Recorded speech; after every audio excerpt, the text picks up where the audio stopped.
A lo largo de 2000 años, la figura de Jesús de Nazaret ha sido fuente de pasiones, conflictos, arte y esperanza. Sin embargo, lo que rara vez se menciona es que más de la mitad de su vida sigue siendo un enigma. Así es. Un hombre que transformó la historia del mundo tiene grandes lagunas en su biografía, espacios que podrían ocultar secretos más inquietantes que lo que nos relatan los evangelios. Aquí es donde las cosas se ponen interesantes. Y si descubrimos que Jesús no fue solo el hombre de los milagros y la cruz, sino también alguien expuesto a ideas prohibidas, lenguas extranjeras e incluso a viajes inesperados fuera de Judea, prepárate, porque lo que escucharás a continuación no lo encontrarás en la catequesis, ni en Wikipedia, y mucho menos en las versiones simplificadas que circulan en las redes sociales. En su infancia,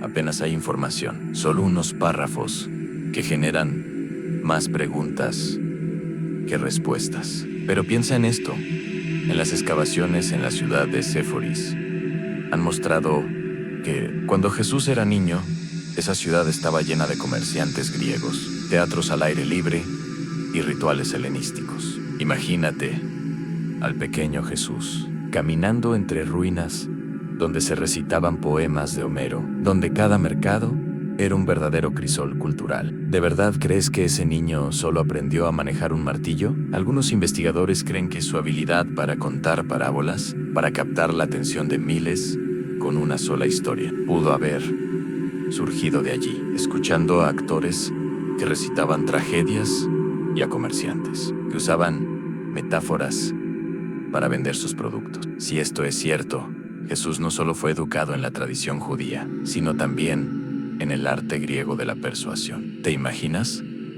El predicador más influyente del mundo, aprendiendo sus primeras lecciones de oratoria en un teatro griego escondido en Galilea. Luego está el misterio de los años perdidos. Desde los 12 hasta los 30, hay un silencio total, casi 2 décadas, sin información. Y aquí es donde surgen las teorías más sorprendentes. Algunos creen que se unió a los esenios, donde se familiarizó con códigos secretos y antiguos rollos apocalípticos. Otros sugieren que viajó a Alejandría, donde la famosa biblioteca albergaba textos de todo el mundo conocido. Es posible que Jesús hubiera leído a filósofos como Platón o Pitágoras. Hay incluso documentos fragmentarios que mencionan a un maestro galileo hablando ante multitudes en Egipto. Pero la teoría más impactante es que Jesús pudo haber acompañado caravanas nabateas viajando por el desierto, rodeado de diversas lenguas y aprendiendo metáforas comerciales dan semillas, lámparas, talentos, justo las mismas imágenes que luego usó en sus enseñanzas. ¿Es casualidad o una pista oculta de dónde estuvo durante todo ese tiempo? La pregunta es inevitable. ¿Qué aprendería un joven curioso que pasara años con comerciantes, sabios y forasteros? Probablemente mucho más de lo que nos han contado. ¿Alguna vez te has preguntado por qué la gente se agolpaba para escuchar a Jesús? No era solo por su carisma. Imagina esto, a las colinas del mar de Galilea, con una acústica tan impresionante que una voz puede viajar hasta 50 metros. ¿Coincidencia? Coincidencia, no lo creo. Tal vez Jesús tenía un as bajo la manga, un secreto que convertía su voz en un eco divino. Mientras todos pensaban que era un milagro, él simplemente sabía cómo usar la naturaleza a su favor. Y hablemos de sus historias. Eran simples, sí, pero con una estructura que haría sonrojar a los mejores filósofos griegos. Jesús no daba discursos enrevesados, lanzaba ideas como semillas, cada una capaz de enfermar y fascinar al mismo tiempo. ¿Te suena familiar? Exactamente, como lo que estás haciendo ahora, atrapado en esta narración. Pero espera, hay más. Sus gestos eran más estratégicos que los movimientos en un juego de ajedrez. La entrada triunfal a Jerusalén, por ejemplo, fue más que un acto simbólico. Las palmas agitadas eran un grito de resistencia contra los impuestos romanos. Imagínate el momento en un pueblo oprimido, de repente levantando el estandarte de la revuelta económica. ¡Boom! ¡Boom! Jesús sabía que cada palma en alto era un desafío al imperio, un acto de protesta masiva con miles de testigos, viral en pleno siglo I. Y luego, el juicio y la crucifixión. 6 juicios en cuestión de horas. ¿En serio? Roma, operando a esa velocidad. Algo huele a podrido. Algunos investigadores sugieren que todos en textos antiguos hablan de tumbas secretas y pasajes ocultos. Imagina la escena: una noche oscura, antorchas encendidas, un grupo apresurándose por túneles cuando las mujeres llegan al amanecer y encuentran la tumba vacía. La idea de la resurrección toma vida, biológicamente imposible, ¿o no? Lo crucial es que se creó la imagen más poderosa. La muerte fue derrotada y esa chispa se convirtió en un incendio que arrasó un imperio entero. Increíble, ¿verdad?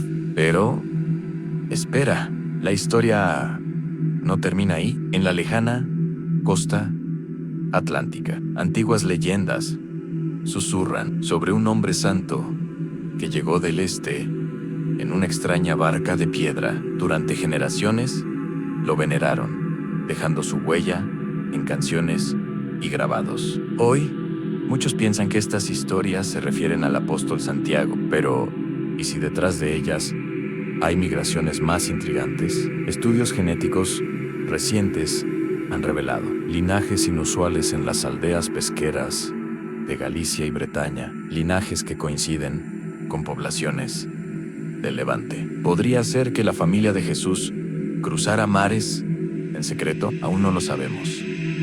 Pero lo que sí es claro es que su legado, ya sea real o legendario, se movía más rápido que los ejércitos romanos. Al reflexionar sobre todo esto, una cosa se vuelve evidente en Jesús. Fue mucho más que lo que nos cuentan los evangelios. Era un maestro judío, pero también un hombre en contacto con diversas culturas, un retórico que utilizaba técnicas casi teatrales, un estratega político que transformaba símbolos en armas poderosas. Su legado, forjado por milagros, metáforas o migraciones, se convirtió en algo indestructible. Cuanto más nos acercamos a entenderlo, más preguntas surgen, como si su vida estuviera diseñada no solo para darnos respuestas, sino para dejarnos con interrogantes imborrables. Quizás, al final, ese sea su mayor misterio. No solo predicó con sus palabras, sino también con su silencio. Su silencio se volvió más elocuente que cualquier frase. Esos vacíos en su biografía no son errores, sino invitaciones a explorar, a imaginar, a debatir. 2000 años después, seguimos cayendo en ese juego.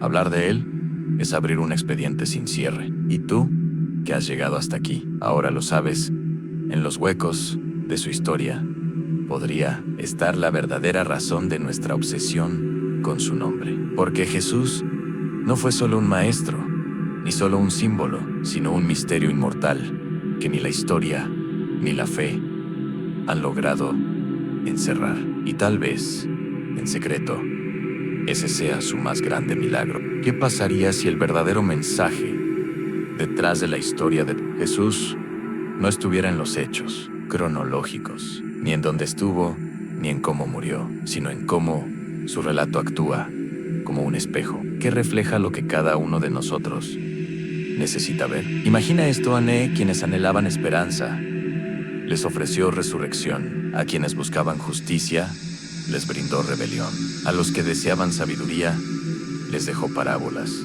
y a quienes necesitaban consuelo, les otorgó milagros. Es como si su historia estuviera diseñada intencionadamente para ser incompleta, permitiendo que cada generación la complete con sus propios sueños, temores y preguntas. ¿Qué significa esto que su relato pudo haber sido creado no para engañar, sino como una narrativa magistralmente construida para resistir la prueba del tiempo, como una máquina de generar significado. Así se explica por qué, más allá de lo histórico, Jesús sigue resonando en nuestro presente. Cuando hablamos de libertad, sus palabras cobran vida. Cuando discutimos sobre crisis sociales, ahí está su desafío al poder. Y cuando nos obsesionamos con la tecnología y la inteligencia artificial, su pregunta resuena: ¿de qué sirve ganar el mundo si pierdes tu alma? Ahora, imagina por un momento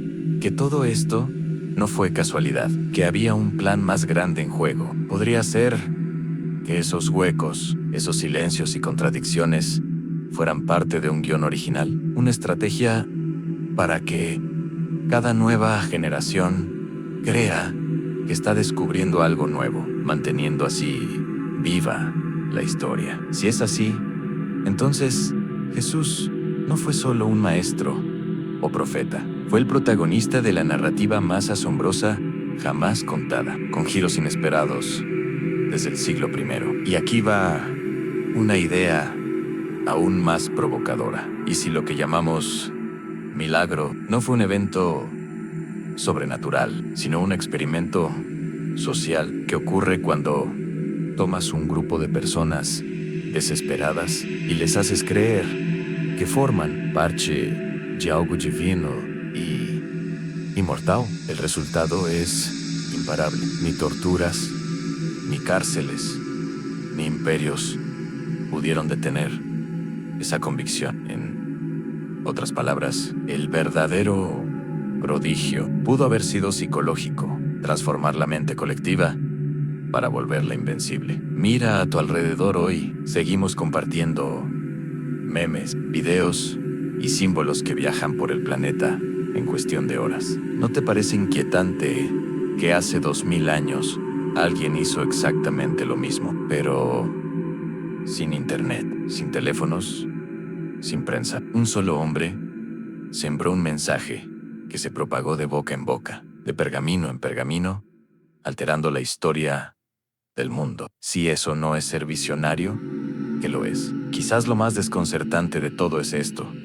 ¿Y si la historia de Jesús no ha terminado? ¿Y si el verdadero misterio es que su relato sigue abierto, esperando nuevos capítulos? Puede que no vuelva como figura celestial en las nubes, pero su esencia regresa constantemente en cada reinterpretación, en cada búsqueda de justicia, en cada sociedad que decide creer.